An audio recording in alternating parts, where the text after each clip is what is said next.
الله الرحمن الرحيم. حدثنا محمود بن الربيع وزعم أنه عقل رسول الله صلى الله عليه وسلم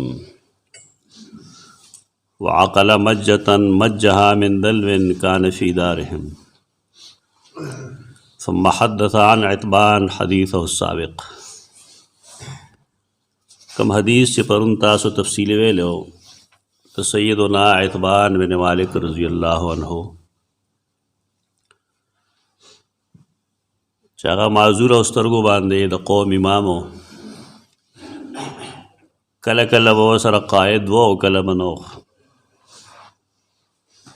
چې کله باران شو نو د مسجد په منځ کې به کنده کې اوبه رالې بیا به دی نه شتلی.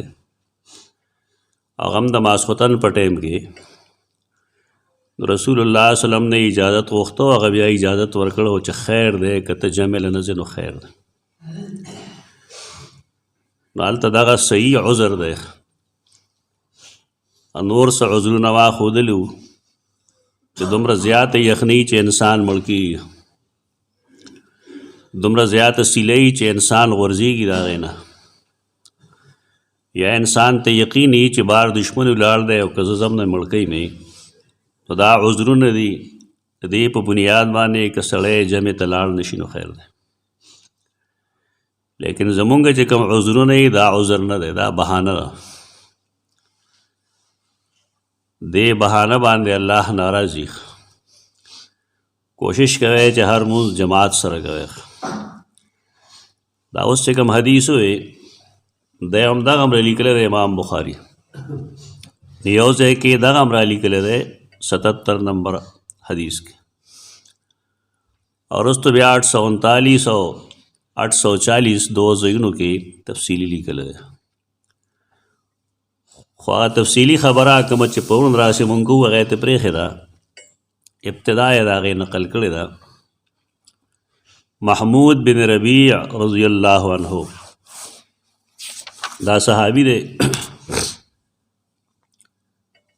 نو ده هم دا واقعه نقل کړې ده چې زه د 5 کالو وم، حدیثو کې راځي د 5 کالو وم چې رسول الله صلی الله علیه وسلم راغلی و. دې صحابي کرا او ده ته تپوس کړو، تفصیلي قصه یې کړې ده.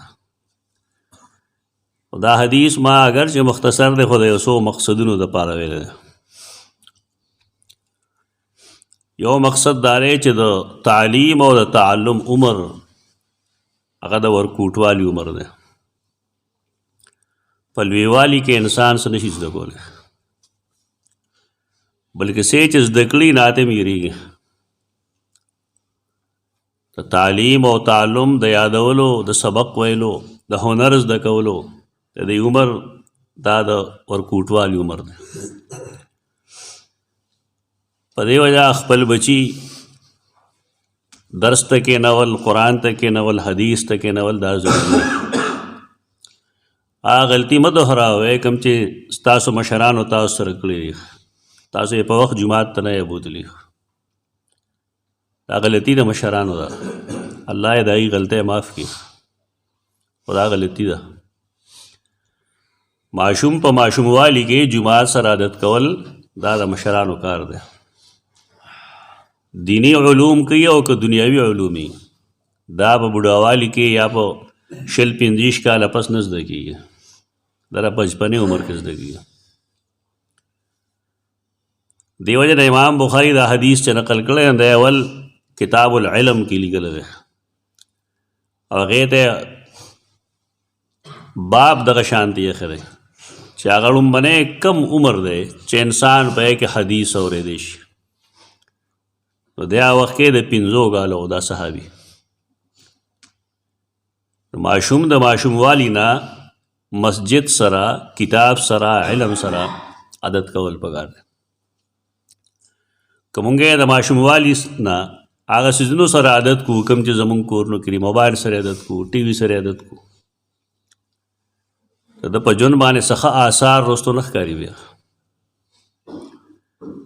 بیا دا څیزونه دا مشکل وي د دې کنټرول کول، دا نهایت ګران کار دی. نو یو دی کې دغه مقصد دی د ماشومانو تربیت. دا یې ښه طریقه دا را چې انسان مثبت پهلو کې خبر وکړي. کم کار چې غلط کوي د هغې نه منې کول پکار دی. دا نه ده چې پرې چې کوي ماشوم دی دا خبره غلطه ده. کله چې ماشوم د ابتدا نه د غلطۍ کارونه شروع کړي او د پوخ شي پای کې نو بیا عادت نه بدلیږي. د دې وجې نه اسلامي چې کوم اصول دي نو هغه د اپلای کړی شي. عرب دې باب کې ډېر سست دي. حج عمره که چا کړي نو ډېر عربیان ماشومان به دي لوی لوی جماعتونو کې منډې وایي داسې څوک ورته څه وایي نه. زما مخکې یو کس منډې ووالی ما یې دا تاسو نه منې کوئ هغه دا مکلف نه دی مې دی نه دی مکلف نو ته خو یې که نه خو نه پوهېږي نه پوهېږي نو دا مطلب نه یې د به وردا نه وی چې مه کوه ته به ورته سمه لار ښیې چې به داسې مه کوه داسې وکړه. دغه وجه د عربیان ځوانان څومره شیطانان دي خلکو ته به پته وي چې څه چل کوي. دا غلطۍ مه کوئ. پکار دا چې ماشوم هغه ته د امر او د نهي دا دواړه څیزونه کول پکار دي. او دې وجې نه رسول الله صلی الله علیه وسلم ماشوم چې به د 2 کال شو نو هغه بیا څه چل کو حکم به یې کو باقاعده د لمونځ. او چې کله به د 10 کالو شو نو بیا به یې فرمایل ماشومان د یو بل نه جدا کړئ. د 10 کال ورور خور به یو ځای نه سمولي. چې کله د 10 کالو ورور خور ماشوم یو ځای نشي سملاستی نو آیا تره راوړي به یو ځای سملي خیر ده؟ زموږ خلک سوچ نه کوي په خبره. د 10 کالو عمر هغه دی چې پای کې انسان کې جنسي سوچ بوچ پیدا شي. زمونږ نبی کریم صلی الله علیه وسلم څه شی موږ نه پټ کړی نه دی.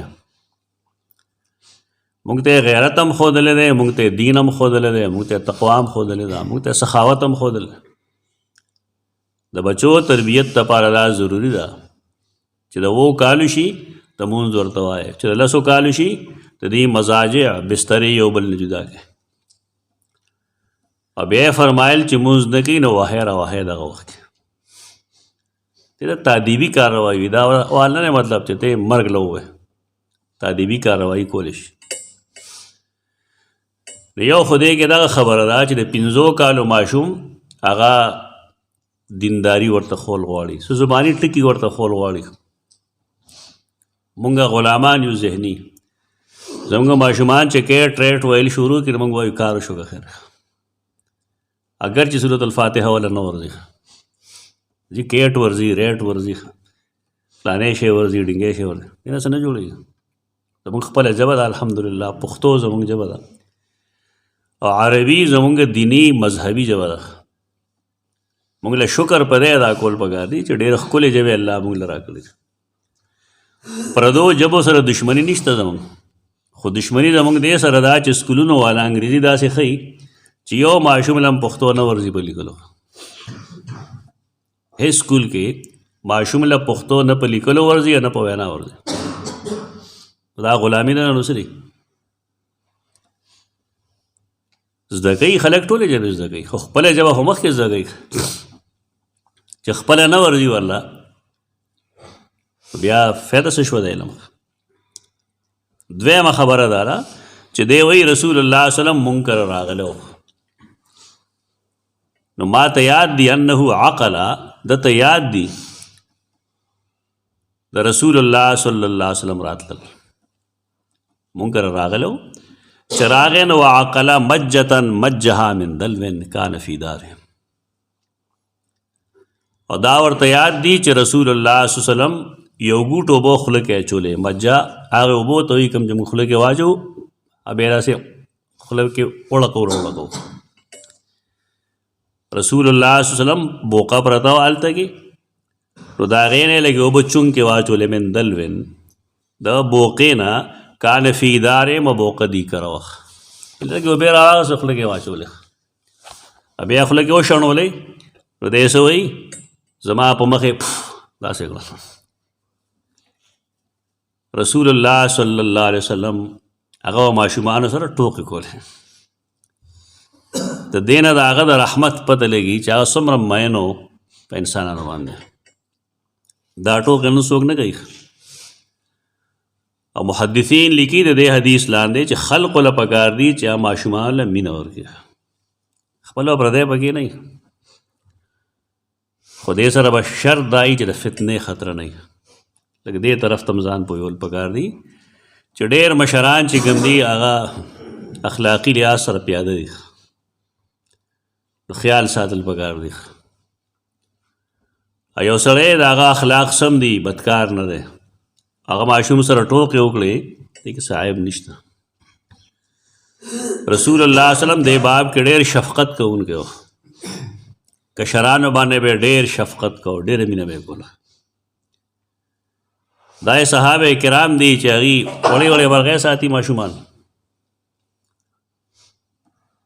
د یو ماشوم مرغۍ چې کوم دی هغه مړه شوې وه، ناستو یې ته یې جړل. رسول الله صلی الله علیه وسلم هغه له تسلي ورکړه، کېناست ورسره او ورته یې فرمایل یا ابا عمیر ما فعل النغیر. نغیر ورکوټې غوندې مرغۍ، ستا مرغۍ له څه چلو شو؟ دا اخلاق دي. زمونږ چې یو سړی لږ غوندې غټ شي که نه، معمولي غوندې د مرتبې لحاظ سره، اوه د هغه نشه کې عجیبه شی راغلي. نه ماشوم سره په سم اخلاق خبرې کوي او نه کشر سره. دا چې زما د سټیټس خلاف ده. یو بني آدم چې د خاورو نه پیدا وي او بیا د هغه نسل د نطفې نه د اوبو نه چلېږي، دا څه سټیټس دی؟ دا ډېر لوی تکبر دی. انسان الله پیدا کړی د خاورې نه دی او د ده رزق یې خاوره کې ایښی دی. دی چې څه خوري، څه اغوندي، څه کوي، دا ټول د خاورې نه روزي او د ده انجام هم خاوره دی. د ده به څه سټیټس وي؟ حیثیت څه دی انسان؟ هېڅ نه. د انسان حیثیت د هغه په تقوا هغه ته ملاویږي او تقوا اثر رایي چې دی به جنت ته ځي. په نور دنیا کې فرق نشته چې دا چې زما د شان خلاف ده. ستا شان څه خلاف ده؟ تا کې څه چل دی؟ قرآن مجید دا تکبر ختمي ډېر ځایونو کې. نو دې وجې نه د آدم علیه السلام ذکر چې کوي هغه وایي دا مې د خاورې نه پیدا کړو. نو بیا مونږ وایو چې یاره مونږ خو د خاورې نه وي پیدا. نو قرآن فرمایي جعلنا نسله من ماء مهین. د دې نه سوا زور نه نشي کېدی بله، خو تاسو د ماء مهین په معنی نه پوهېږئ. بیا مونږ د نسل چلولی د سپکو بې قدره اوبو نه. انسان څنګه پیدا کېږي؟ دا چې سړی لولي نه هغه ته خپل حیثیت معلوم وي چې منه نه زه څوک یم. د الله په ورکړي شوي نعمت باندې کوږ ووږ کېدل، په هغې خلکو سره ځناور سلوک کول د انسانیت نه دی. دا ځان له شیطاني ارامتوب ده. رسول الله صلی الله علیه وسلم په شانته انسان دنیا کې نه و، نشته نه وي، لیکن دغه ماشومانو سره ښه تعلق وي، خیر په خیر کول. بلکې اکثر به داسې ومو چې مر علی الصبیان فسلم علیهم. ماشومانو سره به خوا کې تېر شي، نو هغوی ته به السلام علیکم وایي. دې مطلب دا و چې دی زده کړي او زمونږ دا پته مه چې کشر به سلام کوي. بیا ورته هم وایي ډېر بې ادبه ګوره سلام نه کوې، نو په تا هم سلام وکړه، تا د کومې ادب وکړه، ته بې ادبه نه. دا ما ویلې دې دپاره و چې د نبي کریم وسلم خوی تاسو ته وښیم چې مجتن مجها من دلوین، د بوقې نه اوبه رااخلي په خپله خپله مبارکه کې اچوي. او دې نه دا هم معلومه شوه چې توکاڼي پلیت نه وي. که توکاڼي پلیت وی نو رسول الله صلی الله علیه وسلم به د خپلې خولې مستعمل اوبه په هغې ماشوم نه ورغورځولی. توکاڼي پاکي. دا جدا چې انسان د بل توکاڼي نه خوري، خپل خو مونږ ټول خورو که نه، که تاسو نه خورئ. دا ډوډۍ په څه باندې نرمیږي؟ نوړی چې خولې ته واچوې دا په څه شي نرمېږي؟ خو ستا د خولې توک دی که نه په هغې نرم شي بیا خو د خپلو توکاڼو نه انسان له کرکه نه ورځي لیکن د بل د توکاڼو نه کرکه ورځي خو دومره دا پلیت نه دی پاک دی. او آخري خبره دی باب کې دا چې دا کار رسول الله صلی الله علیه وسلم وکړو. اصول دای چې الله خپل رسول کې ډېر برکات ایښي دي نو چې د هغې استعمال شوي څیز په چا باندې ور پرېوت یا چا سره و الله به هغه له ډېر د برکت ژوند ورکوي. خو د رسول ګوره ها زما استانه پیران ځان دی کې د پیغمبر برابر کوي او دا خصوصیت دی الله کې برکت اچولی تا کې څه شي برکت دی او دا کار هغه څوک کوي چې هغه ګناهګار نه وي. رسول ګناه نه کوي.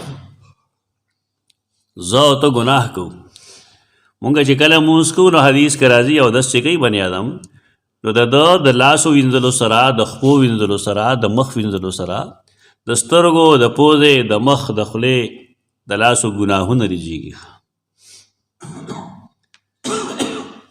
د دې وجه نه هغه اوبه چې کوم وي په هغې اودس نه کېږي. استعمال شوي اوبه په هغې اودس په دې وجه نه کېږي نورې به پاکي ښکاره کړي.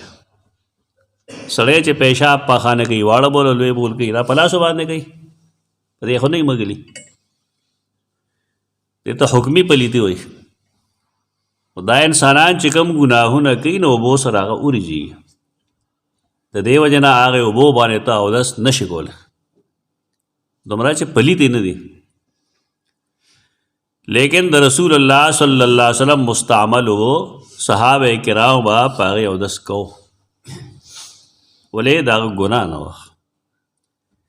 پیرانو صاحبانو ته دا ووایه چې اول دین زده کړه نه بیا په خلکو باندې توکاڼې توکې خپل الله یې خلقو باندې بیا خپلې مستعمل و بس کوئ. داسې پیران دي چې اخپې ووینځي نو مرید ته وایي چې دا اوبه وڅښه ستا ټولې بیمارۍ به وځي دی وي ټیک ده لکه خر یې ته پوهېږې نه دا خو ستا په شان بني ادم ده نو دی خو نبي نه دی. د ستا دپاره دعا کولی شي لاس دې اوچت کړي چې ربه د دې سړي مال کې برکت واچوې اهل کې برکت واچوې. دا ځان پیغمبر ته رسوي پیغمبر ته ځان نه رسوي. رسول الله صلی الله علیه وسلم د هغه توکاڼي به هم صحابه کرامو ځان پورې مګل د برکت دپاره د هغه ویښته به هم صحابه کرامو سره موجود وو چې کوم نکونه پرې کړل هغه هم صحابه کرامو راغوستل ولې الله هغه کې برکتونه اچولي په هغې کې اختلاف نشته. زمونږ اختلاف د خلقو سره دی چې دی وایي زم برکتي یم ستا ویښتو کې برکت نشته نه. ډېر شی صحابه کرامو هغې سره به د رسول الله صلی الله علیه وسلم صحیح ویښته وو نکونه به یې وو کپړې به یې مستعمل. رسول الله صلی الله علیه وسلم چې عمره وکړه سر یې وخوړو نو ویې فرمایل دا په مرګرو کې دا ویښته تقسیم کړئ. دا کارونه د ځان نه وي. ډېر شي صحابه کرامو سره وو لیکن هغې د هغې عرس نه مناوه. دلته به پته لګي چې ویښته د چا دی کال په کال پې عرس مناویږي او د عرس نتیجه به صحیح چې ته به چیلې بوځې بل به ګډ بوځي بل به میخه بوځي بل به سنډا بوځي یو به 1 लाख روپۍ ورکړي بل به 10 لک روپۍ ورکړي. د پیغمبر نوم د دې لپاره استعمالي د ذلت انتها ده یعنی د رسول الله صلی الله علیه وسلم د هغه بابرکت څیزونه د هغې نه د انکم ذریعه جوړه کړې ده. غیرت او د بې غیرتۍ هم څه دي. اختلاف زموږ دې څیزونو سره وي نو چې ته دا وایې نه خلک څه وایي دا جي تبرکات نه مني تبرکات منو خو ستا را پیسې ګټل به نه منو عرس کولی نه منو. په دې حدیث کې دا اول دا 2 خبرې کړې دي نو بیا وایي ثم حدث عن عتبان حدیثه السابق. هغې نه وروستو محمود بن ربی رضی الله عنه دی کشر و خو ټول عمر خو بنده کشر نه وي که نه نو د خپل ماشوموالي دا حدیث دا خبره ده. اوس دې تم حدیث وی چې رسول الله صلی الله علیه وسلم یو کار وکړو، دا هم حدیث دی، خو ته سنت وی بیا. او چې په خلص او فرمایي نه هغې ته هم حدیث وی. نو ثم حدث عن عتبان حدیثه السابق، بیا چې کله بالغ شو شاګردان یې جوړ شو نو دا حدیث به هم بیانو چې د 5 کالو هم چې رسول الله صلی الله علیه وسلم راغلی و، ما سره دا چل کړو. او عتبان رضی الله عنه ته د مونځ دپاره هغه ځای هم ښودلی او اجازت یې هم ورکړو. پته دا ولګېده چې کله سړی په ماشوموالي کې دکې سوج بوج راغلی نو دی حدیث اورېدی هم شي، حدیث بل ته بیانولی هم شي. اقول قولی هذا استغفر الله.